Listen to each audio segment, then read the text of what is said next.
Hi, thank you Hey, so how much are for you, speaking to Dana? you. Of Thank you. I'm course. doing wonderful. Thank you. This was so much fun. But what Oh, I wanted to get down to was, can you talk about the accessibility of the monkey's visual style and how it's not necessarily viewed as an art house styled film? yes. Yes, that's a good question. Yeah, I didn't want to fall into any visual tropes or any sort of visual rules with the monkey.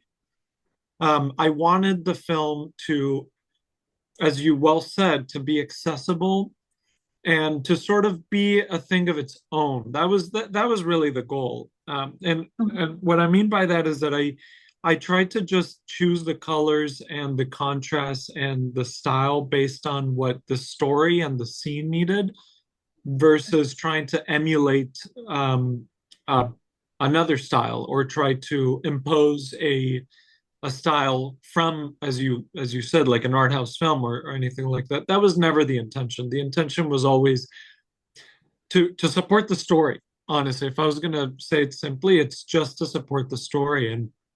And in my view, we did take big swings. Like we used 1970s lenses and we used zooms and we referenced 1970s filmmakers and 80s, but never with the intention to sort of copy and paste. It was sort of it was just to sort of take what we needed to communicate the story, and whenever it wasn't needed, we didn't impose it. We would just use something else. So that was sort of our thought behind it. Wonderful. So then kind of what I was wondering in terms of using the environment along with the Mhm. visual kind of aesthetic, do you feel that you differentiated between what would be viewed as the monkey world compared to when we're dealing with just the humans? I wanted to sort of meld it all in one. So that's Mhm. why we start the film with spherical lenses from the 70s. And that to me is like the world isn't the monkey hasn't really come out that much then. I mean, he's doing a few killings, but not as aggressively as later in the story, right? So that's why we chose these lenses for when they're kids. And then when they're adults, we changed to these very aggressive anamorphic lenses because that's when I wanted to show, okay, this is the time of the monkey, but also to show that the monkey has affected the characters emotionally, right? Like Bill has completely uprooted his life for the monkey, and also Hal in a different way.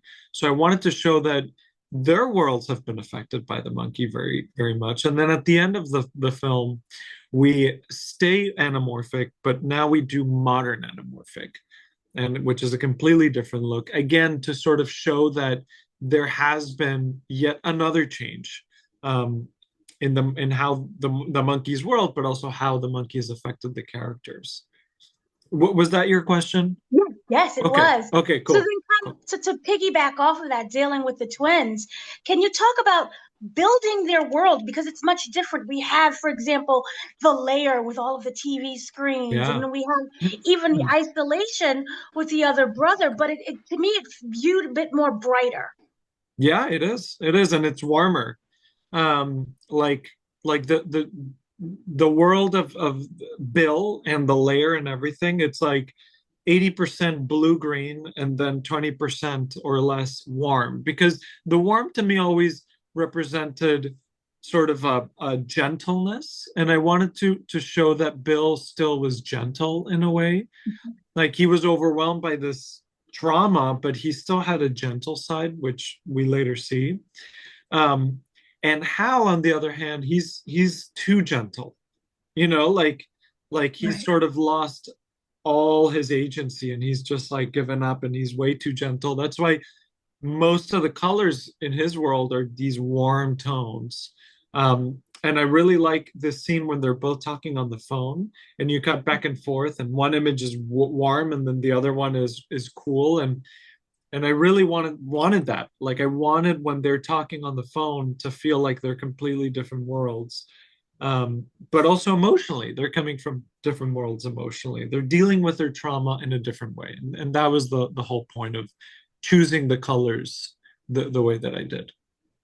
Do you feel that the opening of the movie, where we're first introduced to a pilot or actor, that sets the tone, the darkness, it being at nighttime, the pawn shop, sets the tone for the overall movie? Or do you feel that it only pertains to a certain character or that environment?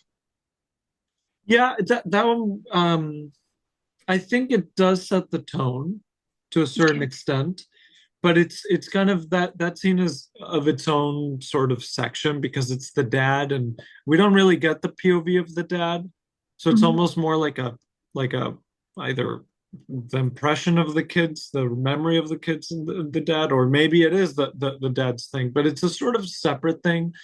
What I wanted, the way that it's colored sort of brings out some of those green tones and some of that contrast that we later see in the film, especially in the layers. So that was intentional.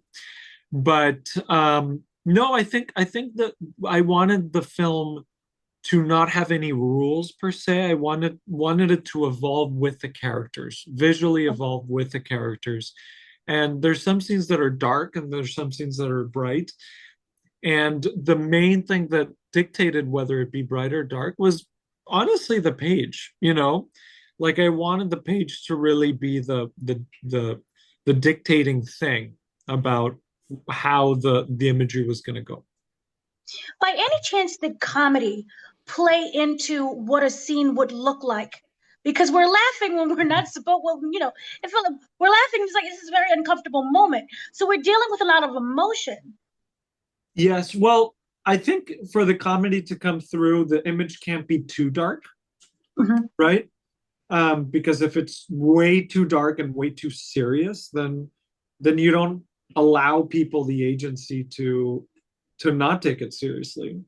So the image was always crafted in a way that allowed room for comedy to exist.